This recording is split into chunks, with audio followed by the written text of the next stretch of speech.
Hello and welcome to Meow 2, my new true crime series. I'm Larke Miller and this is my co-host Forrest.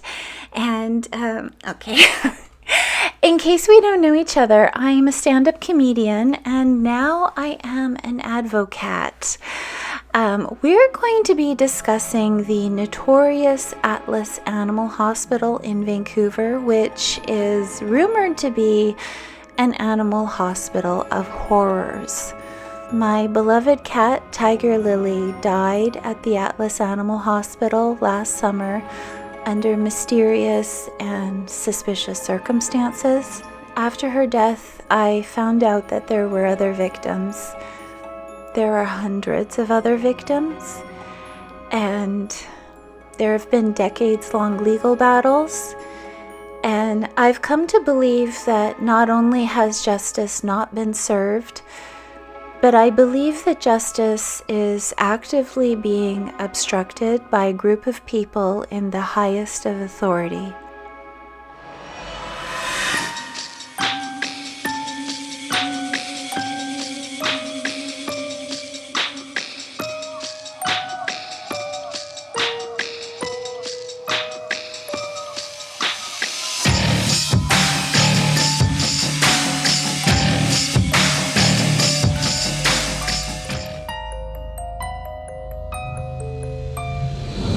Welcome.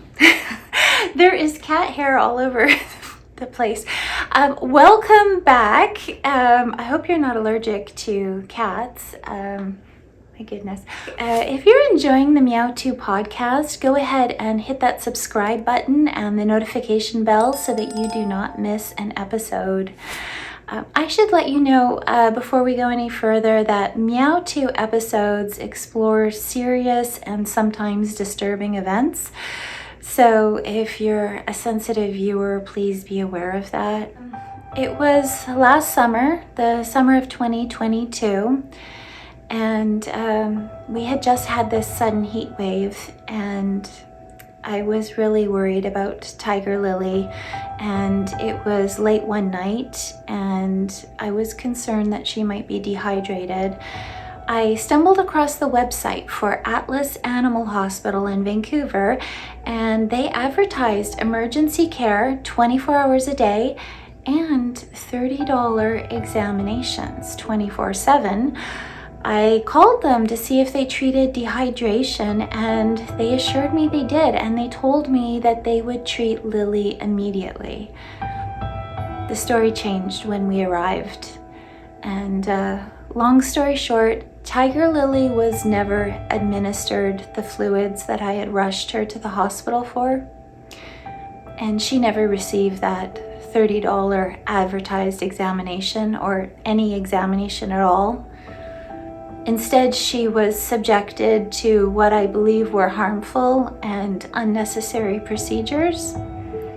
And I did not consent to these procedures, and I believe they caused her death that night.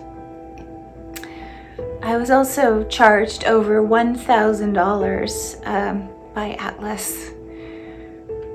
I filed a complaint with the College of Veterinarians of British Columbia in August of 2022.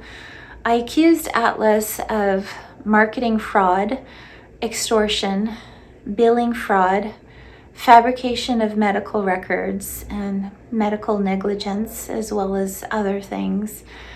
And they're still investigating my claim. I also filed a dispute with my credit card company, and that has been decided in my favor, and that resulted in a full reversal of all Atlas charges to my credit card. And so I do feel encouraged by the college's ongoing investigation and by my credit card's decision, but I feel really skeptical. And I feel skeptical that Atlas will be held accountable. And I'm going to go into detail about what happened to Lily that last night. But what I want to do now is I want to explain why I'm so skeptical and the reasons that I feel the need to make my quest for justice public. In 2009, Dr. Hakan Buller lost his license to practice after he was found guilty on 17 charges. These charges included failure to obtain informed consent, fabricating medical records, misrepresenting his competence, misrepresenting his identity, and contraventions of marketing guidelines. This all sounds extremely familiar to me. The decision concerned multiple victims of Atlas. One victim was a dog named Wendy. Dr. Buller attempted to perform a debarking surgery on Wendy.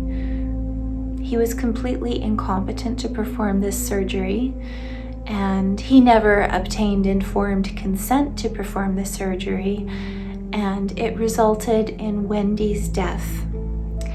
After surgery, Wendy showed immediate signs of distress. Dr. Buller ignored this, and he even lied to Wendy's human and said that he'd performed hundreds of debarking surgeries. His behavior led to Wendy suffering for 2.5 months before she wound up dying from suffocation. According to the pathologist's findings, Wendy died due to respiratory failure due to chronic inflammatory changes at the surgical site. Dr. Buller was also found guilty of fabricating a portion of Wendy's medical records. Dr. Buller was found to be far below the level of a competent practitioner, and they said that he exhibited an extreme degree of moral turpitude and that he deserved the most extreme punishment, and that was erasure from the college registry.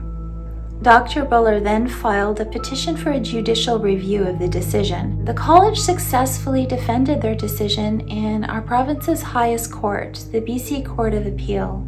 So how is it that Dr. Buller is still practicing, and why is Atlas still in business? Enter the BC Human Rights Tribunal. This is an independent quasi-judicial body. And if you're the victim of discrimination in British Columbia, this is where you would file a complaint, but you're not guaranteed a hearing. They might not even allow you to file your complaint. This tribunal is run by a bunch of tribunal members who cherry pick cases, and they cherry pick a few cases on the basis that those cases will somehow be advancing the human rights in our province. In 2015, tribunal member Judy Perrick issued a decision in which she found that Dr. Buller, along with 12 other Indo-Canadian veterinarians, had been victims of systemic racism by the college. These 13 complainants were not random complainants from across the province who just happened to be of South Asian ancestry. These people were known as Buller's business associates. They knew each other, and there are documented business ties between many of them. According to the decision, Dr. Buller owned anywhere between 5 to 25 so-called low-cost veterinary clinics. In my experience, the low-cost services advertised by Dr. Buller's Atlas Clinic were basically just a bait-and-switch scam. The tribunal decision notes that Dr. Buller was rumored to be the mastermind behind this group and that he was said to be evil. Dr. Rana, he served on the college's practice accreditation committee, and he himself was an Indo-Canadian veterinarian, and he had the opinion that Dr. Buller's business associates had really ruined the reputation of Indo-Canadian veterinarians.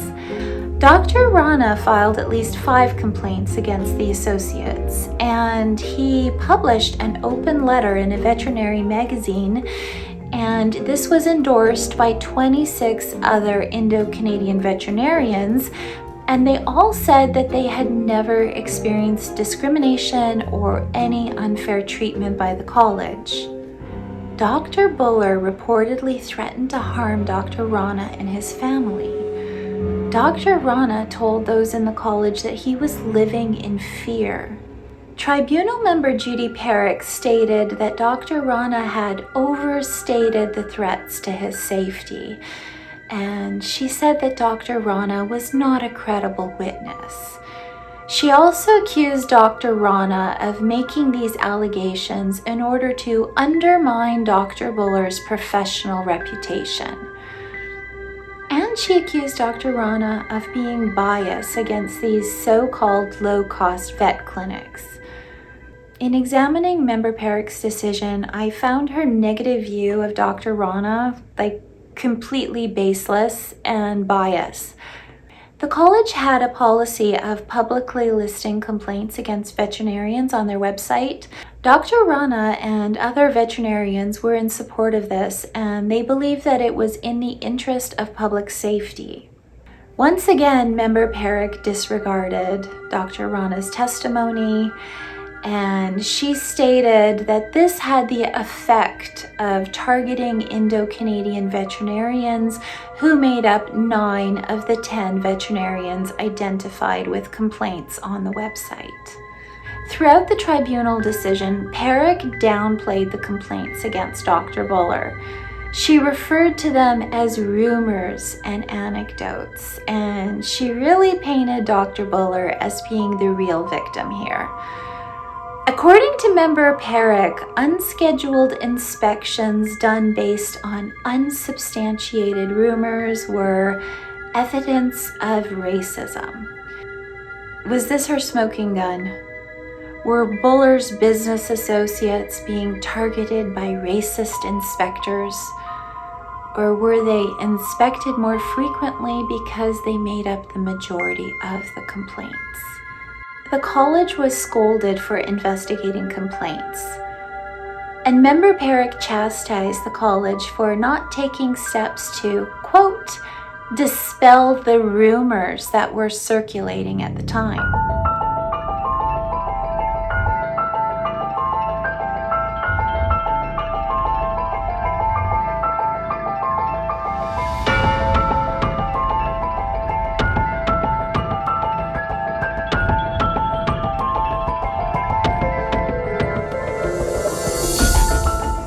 Numerous times in Perrick's decision, she admits that it is not within her jurisdiction to review the findings of fact made by the college's inquiry committee. Those were the findings of fact that led to Dr. Buller losing his license.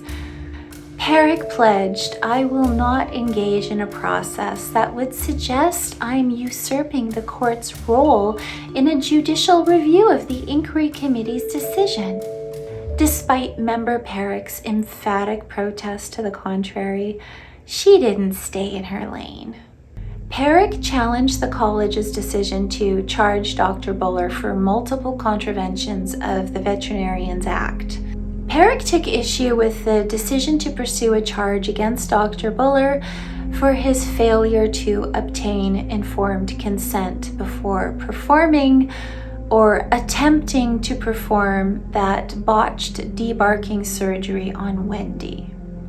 The surgery that Dr. Buller was found not competent to perform, which led to 2.5 months of suffering before her eventual death from suffocation.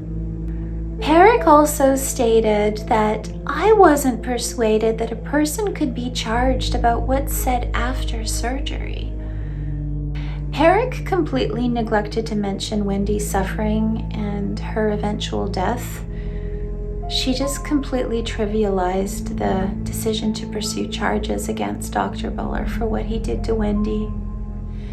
The initial human rights complaint against the college was filed in 2004, and hearings began in 2007, and there were a total of 356 hearing days. You heard that right. There was a 356-day trial. Judy Perrick went on to deliberate for another 4 years before issuing her decision. Her decision is 500 pages long, and it has a 1,500-page index. Perrick made a declaration that the conduct complained of and similar conduct was discrimination pursuant to the Human Rights Code. The college was ordered to cease the contravention and to refrain from committing the same or a similar contravention, and they were ordered to compensate for injury to dignity, feelings, and self-respect to the tune of $219,500, $30,000 of which landed in Dr. Buller's pocket. Harry Caton is a leader of evaluation of governance, and in the summer of 2022, he released a report on the College of Veterinarians. According to the report, the college has not held one single disciplinary hearing since the 2015 decision, and this is despite receiving over 1,000 complaints from the public. Quote, "The fact that there have been no disciplinary hearings in the past 7 years is grossly out of step with almost every other regulator, including regulators of veterinarians in other jurisdictions, and it speaks loudly." Caton took issue with the fact that the college had no process to evaluate a veterinarian's past history when they received a new complaint. This resulted in no action being taken against vets that are complained against frequently, and the college dropped cases altogether when they were met with resistance by a veterinarian. So, has the BC Human Rights Tribunal neutered the College of BC Veterinarians? Unfortunately, I believe that they have, but I'm determined to change that. I want the decision set aside. I want the 2015 decision overturned. I figure if a criminal conviction can be overturned years later, why not a decision from a quasi-judicial body? The Office of the Attorney General oversees the BC Human Rights Tribunal, and the tribunal has been on a very long leash for quite some time. I called the Office of the Attorney General, Murray Rankin. His website stated that the public could obtain a 15-minute Zoom session to discuss any issue with him. And to my surprise, my call was returned immediately by a secretary, and she assured me that yes, I could get a 15-minute Zoom session with the Attorney General. She told me all I had to do was send an email to this address she provided and just note the topic that I wanted to discuss, and that she would schedule the meeting. I emailed the Attorney General right away, and I told him that I wanted to discuss having the 2015 decision against the College of Veterinarians overturned. And I told him that Lily and I had been victims of abuse at Atlas Animal Hospital. I told them there were hundreds of other victims, and I explained that this decision was preventing victims from obtaining justice. I didn't hear back from the Attorney General. I followed up with another voicemail and nothing. He never bothered to contact me. Several weeks later, I found out that the Attorney General contacted Peter Porkanoy. He's the Minister of Agriculture and Food. Minister Porkanoy's office then went behind my back and contacted the college about my complaint. According to a letter I received from Porkanoy, the college did not give him any information about my case. Also in the letter, Porkanoy affirmed the decision against the college. I recently found out that the Office of the Attorney General financially sponsored Dr. Buller's legal team against the college.